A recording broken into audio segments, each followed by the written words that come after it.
کہ نکال لاتا ہوں دریا سے گوہر نایاب. کیا کہنے، نکال کیا عزم لاتا ہے، واہ. ہوں دریا سے گوہر گوہر نایاب. نایاب، میرے کمال کی منزل میرے زوال میں ہے. بہت اچھا ہے، واہ واہ. آئیے حضرات، اب اس مشاعرے کو اس کی عظمت اور رفت تک پہنچانے کے لیے ایک بزرگ شاعر، ایک بڑے ہی معتبر اور باوقار شخصیت کو زحمت کلام دیتا ہوں، جن کا تعلق رودولی شریف سے ہے. رودولی ایک ایسا ادبی قصبہ ہے کہ چاہے وہ فیض آباد میں رہا یا بارہ بنکی میں رہا، اس کی عظمتیں، اس کی رفت کبھی کم نہیں ہوئیں. وہ شخصیت جن کا تعلق، جن کا شجرہ حضرت مستر خیر آبادی سے لے کے حضرت جاں نثار اختر تک ملتا ہے، اس شخصیت کے حضور میں حاضر ہونا چاہتا ہوں صرف ان 2 مصروں کے ساتھ کہ تیری آواز سے پتھر بھی پگھل سکتا ہے، تیری آواز سے پتھر بھی پگھل سکتا ہے. تو وہ لمحہ ہے جو صدیوں کو نگل سکتا ہے، تو وہ لمحہ ہے جو صدیوں کو نگل سکتا ہے. چند لمحات میں آئیے صدیوں کی داستانیں سننے کے لیے نہایت خلوص اور احترام کے ساتھ درخواست کرتے ہیں محترم رفت عظمی صاحب سے تشریف لائیں، اپنے مخصوص لب و لہجے سے نوازیں. محترم رفت عظمی صاحب، زوردار تالیوں سے استقبال فرمائیے، تشریف لائیں.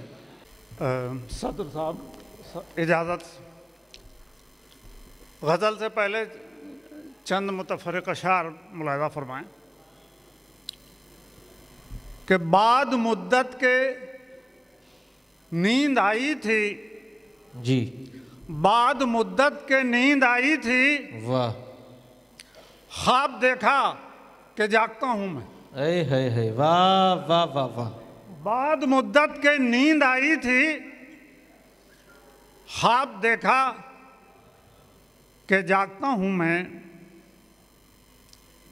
اور شعر دیکھیں کہ کھلے میدان میں تنہا شجر ہے، کھلے میدان میں تنہا شجر ہے، کھلے میدان میں تنہا شجر ہے، میرے گھر کا تعارف مختصر ہے. کیا کہنے، کھلے میدان میں تنہا شجر ہے، میرے گھر کا تعارف مختصر ہے. بہت خوب. اور یہ شعر دیکھیے کہ مہذب ہیں مکیں شہروں کے لیکن، واہ مہذب ہیں مکیں شہروں کے لیکن، واہ. کسی کا کوئی ہمسایہ نہیں ہے. کیا کہنے، واہ واہ. مہذب ہیں مکیں شہروں کے لیکن، کسی کا کوئی ہمسایہ نہیں ہے، کسی کا کوئی ہمسایہ نہیں ہے.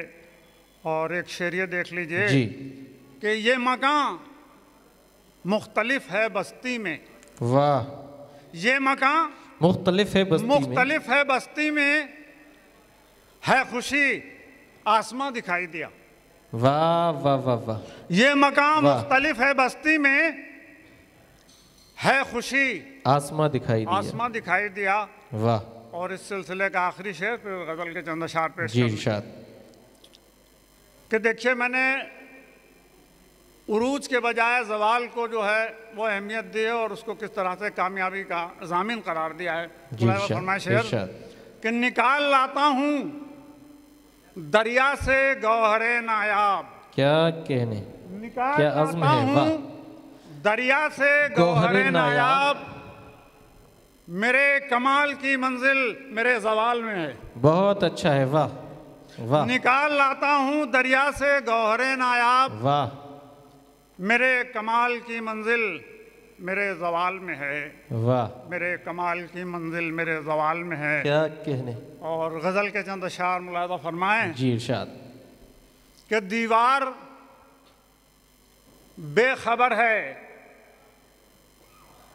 کہ در مطمئن نہیں. کیا کہنے ہیں، واہ. دیوار بے خبر ہے کہ در مطمئن نہیں، محسوس ہو رہا ہے کہ گھر مطمئن نہیں. واہ واہ واہ.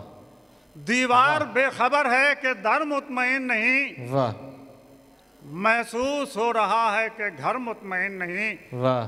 اور یہ شعر بطور خاص کہ کہنے کے واسطے ہیں سبھی مطمئن مگر، کیا کہنے، کہنے کے واسطے ہیں سبھی مطمئن مگر، سچ پوچھئے تو کوئی بشر مطمئن نہیں. بے شک بے شک بے شک.